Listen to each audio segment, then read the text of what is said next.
Dengan rata 210 penerbangan harian, Bandara Udara Sultan Hasanuddin International Airport Makassar tercatat sebagai bandara tersibuk di timur Indonesia. Tiap 3,5 menit setidaknya ada satu penerbangan pada runway sepanjang 3.100 meter ini.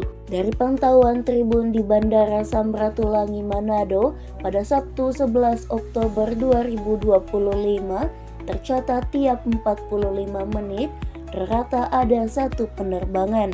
Di Bandara Cengkareng misalnya, rata ada 991 penerbangan harian. Secara nasional, kesibukan Bandar Udara Makassar memang 3 level di bawah Bandara Soekarno-Hatta Cengkareng di Jakarta, Juanda di Surabaya, dan Ngurah Rai di Denpasar. Konsil Bandara Internasional mencatat ada 52 bandara tersibuk Indonesia dan 19 diantaranya di timur Indonesia.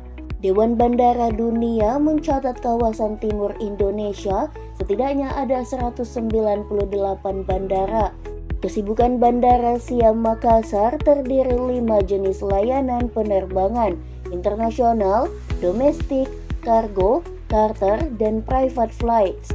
PT Angkasa Pura Indonesia mencatat tahun 2018 atau sebelum wabah virus COVID-19, Bandara Makassar pernah mencatat rekor 315 penerbangan harian. Dan Pusat Statistik Sulsel Februari 2025 lalu mencatat setelah COVID-19 ada tren kenaikan tahunan penumpang domestik sebesar 1,43%. Sedangkan penumpang internasional antara Januari 2024 hingga Januari 2025 ada kenaikan hingga 4,61%.